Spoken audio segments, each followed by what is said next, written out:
Hey everyone, this is Elenbaas from Nightlight Astrology. Happy Monday, everybody. I am back to my normal production schedule now and very happy to be back into content creation mode for a new year.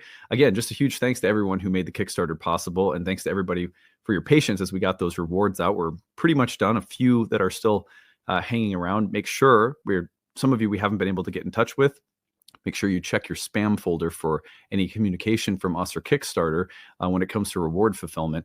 But anyway, again, just a big thank you. So today we're going to look at all of the major astrological transits for the week ahead. I'll have a few things to say about which signs are getting hit the hardest. This is a little segment I'm building into weekly overviews, and hopefully you'll find it interesting for those of you who like to track your horoscopes.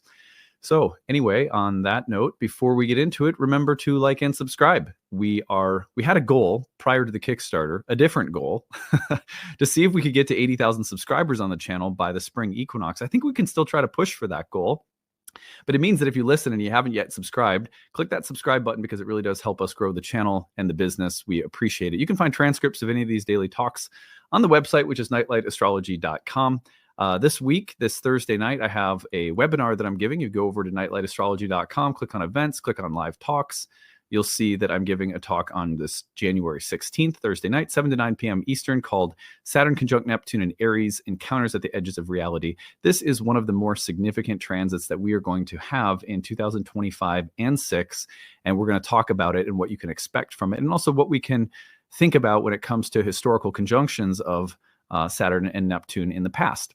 All of this will be really useful for those of you who like to track major outer planetary transits because they have a major impact on our lives. Anyhow, so that'll be on Thursday night. Make sure you also check out new enrollments coming up. The new masterclass series just started. Our year 3 program started. Our Roots and Spheres program just started. A lot of you signed up for that through the Kickstarter, but all those programs begin in January. So look at the courses page to learn more about them. All right, on that note, let's turn our attention now to the real-time clock. And I'm going to walk you through the astrological transits of the week. Here we are on Monday, the 13th. And actually, before I bring up the clock, let me just run through them with you really quick. So today, January 13th, we've got the sun trining Uranus and a full moon in Cancer. We'll be looking at that for sure. Spending a little extra time with that today since it also starts our week. January 14th, we have Venus squaring Jupiter, the two benefics getting together in a square.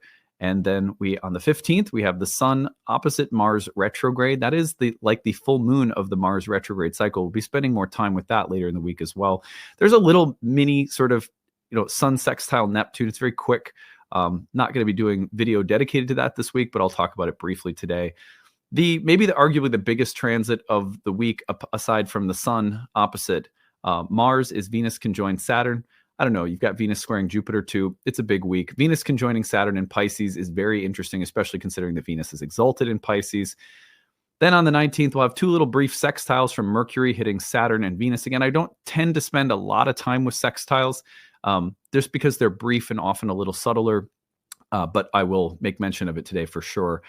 One of the things that I want to highlight today is that within this grouping, we have two things that are really apparent. One is that the full moon in Cancer and the sun opposite Mars are taking place in the cardinal signs of Cancer and Capricorn. That means all of our cardinal rising signs or cardinal sun signs for horoscopes have a big week. So I'm going to be working into these weekly overview segments just a few very quick reminders of where those things are landing when they hit certain signs. So the cardinal signs, if you're a cardinal sign horoscope, you got a big week. And I'm going to mention something very briefly about that today. And then the other thing is I'm going to talk just briefly about the fact that the mutable signs are also getting lit up this week with Venus conjoining Saturn and Venus also squaring Jupiter around the mutable signs. So we're going to if you're a mutable sign or a cardinal sign, you have a pretty busy week. Fixed signs, it's not that nothing's happening, but you don't have anything landing in angular houses. And so really this week is a little busier for cardinal and mutable signs. So I'm going to mention something about that later.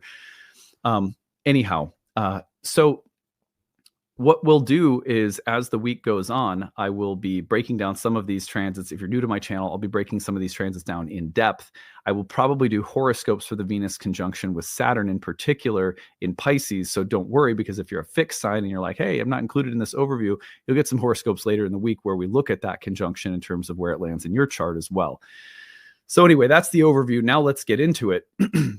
we have today, January 13th, the sun trining Uranus at the same time that we have a full moon in Cancer. So I'm going to advance this real-time clock just a little touch. And here you'll notice the full moon is in the sign of Cancer. This one lands on my sun. I have my sun at 23 Cancer. This should be interesting. And you'll see that the moon and sun the moon is at 23 Cancer for the full moon. And you'll notice that the sun at 23 Capricorn, exactly opposite, which is always the case at the time of a full moon, is perfectly trining Uranus and Taurus.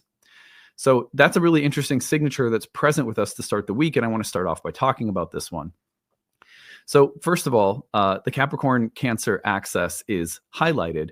And we also have an upcoming opposition between the Sun and Mars in Capricorn and Cancer.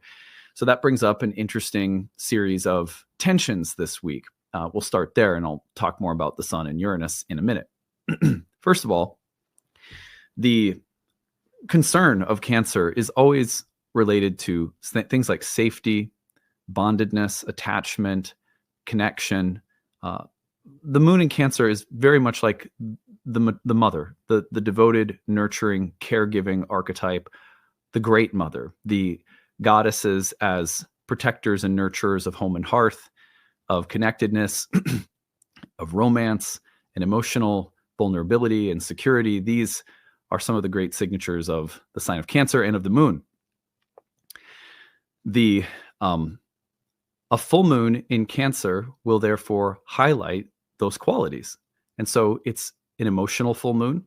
It's a full moon that points toward the work that Mars retrograde is also bringing up for us right now, which has to do with the things like the kinds of tensions that we're exploring with respect to home and family, the kinds of tensions we're exploring with things like anger, frustration, competition.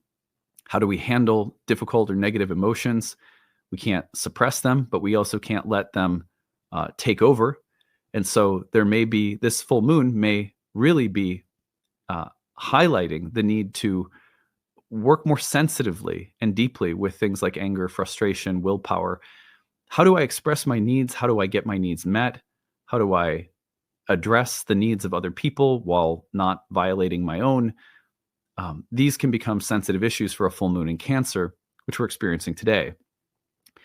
Now, the full moon in Cancer opposite the Sun in Capricorn brings up an interesting tension because Capricorn's MO has a lot to do with transcending attachments in the material world.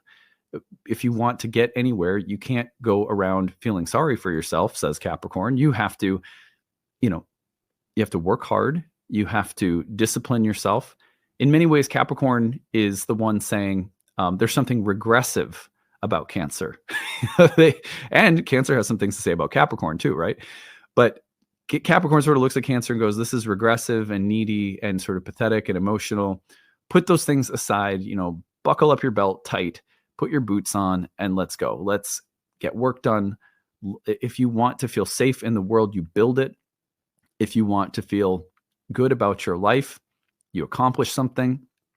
So Capricorn, the ever mountain climbing sea goat, is about moving out of the waters and up the mountain. And Cancer is in many respects about immersing ourselves in the water and finding this world as a place of comfort and connection. Capricorn has to do with building things of great worth that, in a sense, transcend the world. We've said this many times on the channel, but Capricorn is called the gateway of the gods, Cancer, the gateway of mankind. So there's also a tension between that sort of archetypal urge to climb a mountain and to do hard, practical things. And then on the opposite extreme comes the Cancerian urge to tend to and care for and devote and connect and attach, a concern with safety over a concern with things like maturity and discipline, a concern with vulnerability and sweetness as opposed to a concern with perseverance, hard work, and practicality. So those kinds of tensions are very much in the air at the start of this week. Now, as promised, I wanted to say something about the fact that if you are a cardinal sign rising, or if you listen to your sun sign for horoscopes, this is going to hit you in a particular way. So this, if you're an Aries rising, for example, this will hit you across the 10th and 4th houses, the public versus private domains of life. So you're going to watch for this full moon to be a little bit more active and dynamic. And the same thing goes for Cancer rising. This is happening across your 1st and 7th, where these tensions will appear within yourself and your relationships. And then again, if we do Libra rising, we'll see it's the same, the public and the private. And if we go to Capricorn rising, we're going to see the same, it's self and other. And so the cardinal signs are working with this full moon across the public-private world distinction in the chart, or the self-other world distinction that has to do more with relationships. So keep that in mind, because this week, if you are someone who listens to your rising sign and you listen for Aries, Cancer, Libra, or Capricorn, this full moon is particularly dynamic, as is the sun opposite Mars. Now, the sun opposite Mars is slightly different from the full moon, although some of the same archetypal tensions may come up. Mars and the sun have a pretty good relationship with one another, as they are co-rulers of the sign of Aries, for example, the sun being exalted ruler of Aries and Mars being the domicile ruler. Those two planets often have to do with ideals, ambitions, desires, and action related to desires and ambition. Things like authority, power, will, and strength, as well as heroism and following principles we believe in that sort of drive the ambitions of our life. These are both Sun-Mars kinds of themes. When the two oppose one another, it is as though we are presented with a clash of values, or a clash of visions. This is the will, this is the way. This is the vision, this is how it should get done. Or I think this is how it ought to be done. And I'm presenting, maybe I'm being presented with an alternative from someone else. Or there can be a clash of will or strength or authority. It's as though challenges to our will, authority, ideas about where we're going in life are somehow central right now. So again, that's for everybody. But if you are a cardinal sign rising, then you're seeing these two planets connect across the same exact house distinctions. Let's review. Let's go back to putting Aries on the ascendant. Excuse me. And you'll see the 10th and the 4th highlighted for the Mars-Sun opposition on the 15th, middle week. That means the public-private distinction is very much at play for this clash of will, authority, vision, strategy. It's as though there's different pictures that are being presented for us with respect to what we ought to do or what we want or how to get there. And it is this moment is like the full moon of the Mars retrograde cycle. So this tension or this clash is also, for all of us, extremely important as something we're meant to be looking at the peak of the Mars retrograde cycle. Now, again, if you are Cancer rising, it's across the 1st and 7th. If you're a Capricorn rising, it's across the 1st and 7th, which brings up the tension between self and other. If you're a Libra rising, then we have it back across the 10th and 4th, the private and public distinction. So, excuse me. So we have some clashes here that are of real significance for the cardinal signs. Let me go back to today now. So when we're looking at the start of this week, we are also considering that at the start of this week, the sun is trine to Uranus. This is really interesting because it suggests that there is something of a breakthrough happening, an earthy breakthrough. An earthy breakthrough typically means that a combination of momentum, practicality, resources, solid plans, organizational structures, and a kind of burst of energy and the kind of boost that you need to get something done or to approach or solve a problem. So the beginning of the week, the sun is accessing Uranus, the god of revolution, with a really nice trine. That is preceding the full moon and the sun opposite Mars. So this kind of clash that Mars and the sun present us with is being fueled by the sort of Uranian energy at the start of the week. That's really interesting because what it's really setting us up for is a very spirited week in which clashes between differing views or values or different ideas or implementation of ideas or even authority or power struggles on some level are likely to occur. And part of that is coming from the fact that the sun is picking up all this this kind of revolutionary energy from Uranus. Oh, I'm so sorry, guys. Now, if we move along, okay. I just once in a while allergies hit me really bad, and I've got them this morning. Okay, so here we are, moving on into the week a little bit, and this is where things start speaking for the mutable signs. I'll say more about that in a second.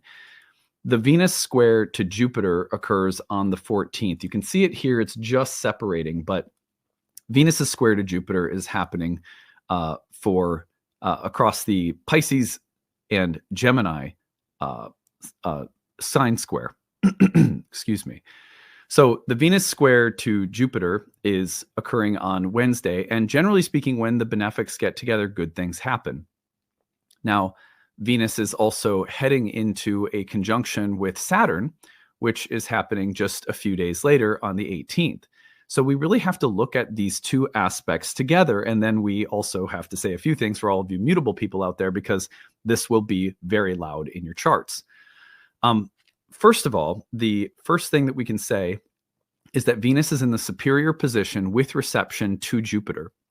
Venus is also in her exaltation, and so she is not completely dependent upon Jupiter, but she does have reception with Jupiter, which is very helpful. We also know that Jupiter is getting pretty close to stationing direct and moving in direct motion, because the sun is preparing to enter Aquarius, where it will start the trine to Jupiter that effectively happens as Jupiter's changing directions. These are all very important little details. When Venus is in the superior position to Jupiter, she really inflects her nature upon Jupiter's. And so the desires, the needs, the wishes, the hopes, the aspirations of Venus are being inflected onto Jupiter. This might look, for example, like romantic emotional sentiments, desires, beliefs, high romantic ideals or spiritual ideals or emotional longings, all of the wonderful, vivid energy that Venus in Pisces brings is inflecting itself on Jupiter in Gemini, and perhaps asking, how can something be built technologically, or how can something be communicated, or how can these desires or longings or high romantic fantasies be fulfilled on the level of relationships, ideas, communication, learning, technology. And so there's a connection between Venus and Jupiter right now, where Venus is sort of inflecting these desires and kind of high romantic or spiritual fantasies onto Jupiter in Mercury's air sign. And so we might see this kind of communication this week between the romantic, sensual dimensions of mystical Venus in Pisces and the sort of airy, mental, communicative dimensions of Jupiter in Gemini, with a strong emphasis on the Venusian part of it because of her being in the superior position. Well, if we take that into consideration, along with the fact that Venus is going to conjoin Saturn later in the week, and let me just speed this up a touch so we can see that. Here, the two of them are getting together on January 18th, that's Saturday at the end of the week. Then we have something really interesting, because effectively Saturn can act like a prohibition to what Venus is wanting to do and what Venus is trying to orchestrate with Jupiter. It's as though Venus and Jupiter are trying to work something out that is kind of playful, intellectual, curious, hopeful, romantic, spiritual, emotional, and intelligent.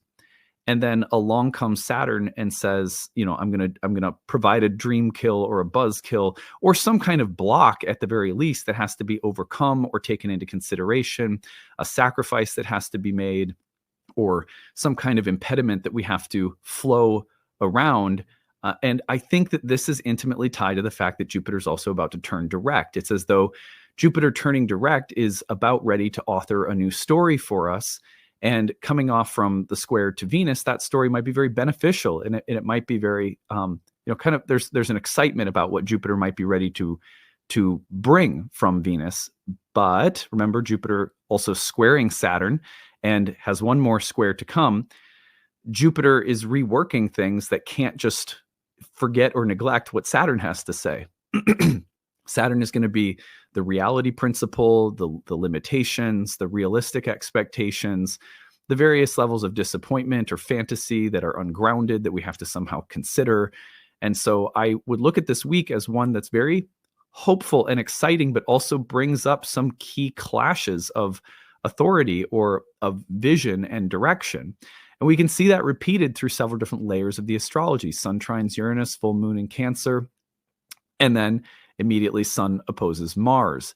It's as though there's this burst of enthusiastic energy here, let's do something, but then an impediment or resistance or a clash of vision as to what exactly should be done or how it should be done or what's getting in the way or what sacrifices of the vision have to be made, because Mars is sort of right there, retrograde in its fall, opposing the Sun in its direction that it picks up from Uranus. Well, the same exact thing happens with Venus.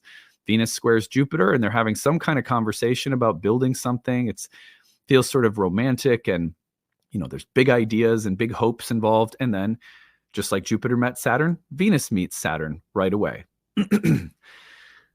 One thing that I really like about this week is that we have some sextiles that seem to sort of smooth things over.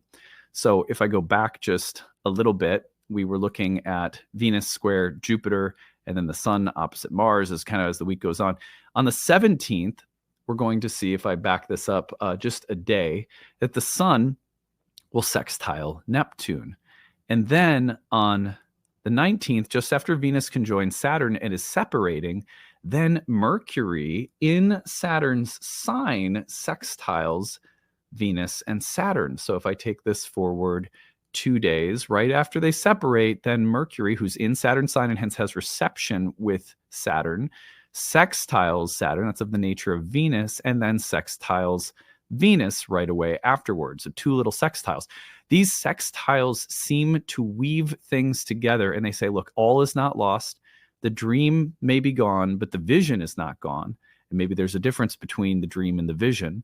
Or maybe it's the difference between a calling and some initial fantasy about how that calling can be implemented, and then some adjustment that has to be made. But I see this week as one that doesn't kill the joy or doesn't block everything from occurring, but it does provide some frustrations and some boiling points with respect to how things can be done, what can and can't be done, what we wish for or long for, and what's standing in the way. And by the end of the week, I really do feel like we're going to feel as though compromises and harmonization is available. Not surprising, the transit that's coming to the start of next week is the Sun conjoined Pluto. What that represents, and I'll just say this briefly, you can see it forming right here on Sunday, and we'll be looking at this next Monday. One of the core things the Sun Pluto represents is a complete transformation of vision, will, purpose, authority, etc. And of course, that's coming off from the opposition to Mars. So you can see how this week is kind of a pressure cooker. Well, what I want to say now, and to close our video for the week, for the day, I should say, is I want to mention the fact that the mutable signs are really experiencing the most here. So I'm going to back this up. We'll start with Gemini. You see, if you are Gemini, Virgo, Sagittarius, or Pisces, then you're going to notice that these mutable energies are occurring across houses squared to one another. And I've mentioned this before, but philosophically, those bring up some really interesting tensions. So whereas with the cardinal signs, we were looking at the flipped hemispheres, sort of self, other, public, private. In this case, we're looking at the difference between Dharma and Artha if you are a Gemini rising, which means, work in the world, calling, reputation, vocation, visibility with respect to your work or notoriety in the world, and your core sense of who you are and what your calling or purpose is, what your innate skills, gifts, talents are, your character. So there's a real tension there for Geminis. Now, if you are a Virgo rising, then again, the tension is going to be between 10 and 7. So we have a different philosophical tensions, Artha and Kama. So the desire body, especially with respect to things like marriage, love, sexuality, partnership, and Artha, which is the work responsibilities in the world, the desire to make money, make a name for yourself, do well in the world. And your desires for pleasure and intimacy with other people are coming into this intimate space of connection this week. And then if you are a Sagittarius, we're going to see the exact same kinds of tension, a square, right, between 7 and 4. Now we're talking about Kama and Moksha. Moksha in the fourth house has to do with release and rest, and the private domestic sphere of life, where we sort of release from the troubles and struggles of the world, and we try to find a clear, safe place to be free, and also the pursuit of freedom from entangling karma. And then on the other hand, kama, the desire body, and what we want and hope for on the level of pleasure with other human beings. So this conversation between the house of marriage and love and home and family are in dialogue for Sagittarians. And then finally, we go to Pisces. And for Pisces, we're coming back to the house of Dharma, but connecting it with moksha. And so here we have questions about my innate purpose, who I am and what makes me uniquely me, without which I am not really me, and I live with some sense of falseness or inauthenticity. What does it mean to be authentically me? And then in the fourth house, we have questions about home, family, the resting place, moksha, freedom from entanglements. We want to get free from ancestral karmas that limit, prohibit, or bind us from being our true selves. And these are things that are coming up this week for Pisceans.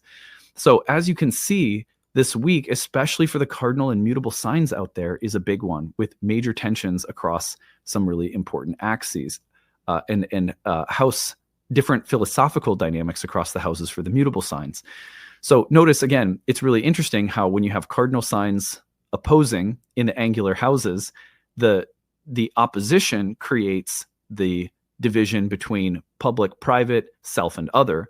Whereas in these divisions, you're getting the squares, which bring up different sort of philosophical contentions, and those are being worked out and synthesized. Now, again, if you are a fixed sign, don't feel left out, because this week I'm going to be doing some Venus conjoined Saturn horoscopes for all 12 signs. And in those, I will be sure to give a little extra attention to the fixed signs. I'm a fixed sign myself. I can tell you that, like, for example, if you're a fixed sign, one thing because I want to just say this really quick for the fixed signs, just so we don't give you absolutely nothing. So if you are a fixed sign rising, the main thing to note is that the full moon and the sun opposition to, let's go back just a touch. The full moon, Cancer, and the Mars sun dynamic is happening across your mutable houses, or the cadent houses. So the third and ninth, if you are a Taurus or a Scorpio, a lot to do there with beliefs and the intersection between your like wisdom, learning, teachers, education, and also how you communicate and express yourself in the world, your own unique form of communication, and also how you learn, interact with the world around you, the environment. So, and then that's the same kind of tension for Scorpios as it is for Tauruses across the third and the ninth. Whereas if you flip it, see, I love you guys. I can't give you nothing. All right. So if you're Leo or Aquarius, it's going to be across the 6th and the 12th.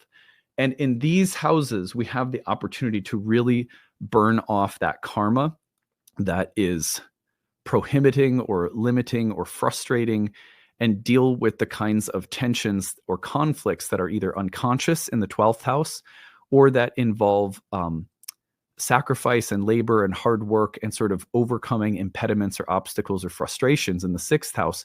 A lot of the work of the 6th house is the kind that we have to do if we want to get anywhere.